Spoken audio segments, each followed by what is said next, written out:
What I hate most about Pocahontas is they use the same face model twice. Hello friends, today is a special day because I am finally reviewing one of the new 2012 Disney Store dolls. Now, before I get into this video, I have to make a huge clarifying thing. Pocahontas is a doll that I never got when they still had the old ones.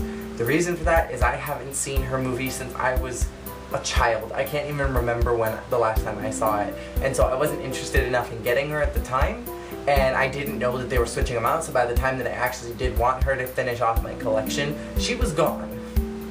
So I got her. This is the one doll that I'll probably be getting for a long time. I know that a lot of you guys are requesting me to get the 2012 dolls, but I just do not have the money for it right now. It was a miracle that I got this. So right now, all the dolls are two for $22, which is fantastic because that means that they're not $14 each. Okay, so I'm gonna get into the most important thing first.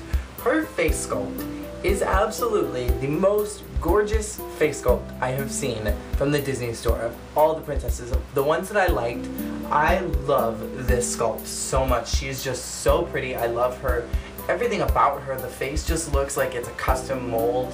The eyes are just gorgeous. There's something about the expression where she's like half smiling. It's just like there's something so pretty about her, and I love the soft makeup that they gave her above her eyes. Her hair is beautiful. It feels like real hair compared to some of the other dolls who kind of have hair that really just feels fake. I like that they didn't put any product in it. It's very natural, it's very flowing. It feels a lot like who her character is supposed to be.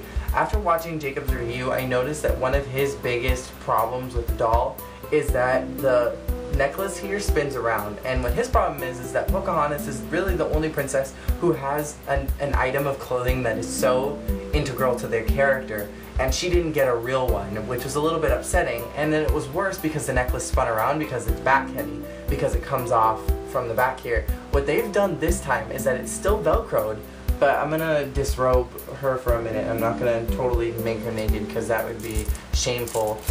What they've done here this time, and I don't know how well you can see it, but they've taken rubber bands and they've put it all the way around her, and so it basically holds the necklace in place this time so that it's not going to be spinning around. And I'm guessing what happened is that too many people complained about it and they decided, let's fix this because it can't be that hard to make this not happen anymore. I can't remember or not, but I think also in the last one the belt didn't go all the way around, and it goes around this time, and even the lacy part, it goes around the shoulder. The dress on this doll is phenomenal. They finally decided to make something that looks really good, and the fabric is so nice. It almost feels like leather. It's got detail work into it, and each one of these pieces, they hang off, and it just looks like there was so much more thought put into this version of the doll's dress than the previous one. Even though they use the exact same mold and they didn't really change anything up about it, I like that they at least changed the fabric to make it feel more like she's actually a Native American and not this sparkly glittery mess like the last one. Now this doll has new feet. All the new princess dolls have new feet on them, and it works I think for this character because in the old one her feet were slightly slanted out so that she kind of was supposed to fit into the princess shoes, and she would look all princessy and whatever like normal princess dolls. But I think that this one works because it's flat and she can actually look like she's barefoot and not feel like she needs to be in shoes of some kind.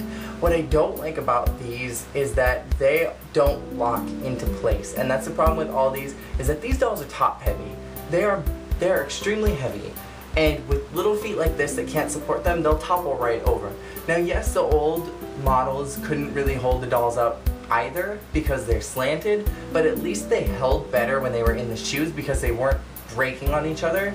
And this one, they spin around, which is kind of an awkward, odd feature, and I don't think that she's a zombie or has any feet problems. I mean, maybe she's just really flexible and maybe she can do this, but I think that there's just something very off-putting about the fact that the feet can spin around, and there's just something awkward about that. I like that they can kind of be turned to the side, but that they can turn all the way backwards just makes it look like something out of Silent Hill to me. And I just am not a huge fan of these spinning feet. If they had just made them flat and if they clicked into place, I probably would have liked it a whole lot better. She has the tattoo, which is perfect. It's just like how the old doll was, where it wasn't an actual piece of fabric or anything that went on it. It's actually paint that they've put on here. And overall, I just think that this is a really pretty doll, and I love it so much. And I'm glad that I got the new one rather than the old one, because this one is, I've said numerous times, even though it's pretty much exactly the same, it looks like a little more thought went into this, and this one I think is so much nicer and prettier than the old one.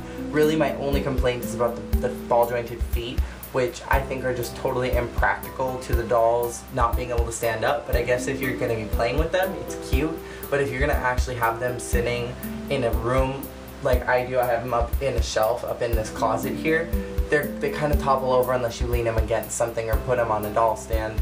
So it's impractical if you're just leaving them on display, but if you're actually going to play with them, I guess it works out well, because you don't want to have Pocahontas walking around like this while she's tiptoeing through the meadow. So overall, for my final breakdown of the Pocahontas 2012 Disney Store doll, I really desperately wanted to give her a 5 out of 5 because she is just so perfect, but I cannot get over these wonky spinny feet, and so I unfortunately have to give her a 4.5 out of 5 Duffies because these feet just kill me, and I think that that automatically just brings down points for every single one of the princesses because it feels so unnecessary to have done this.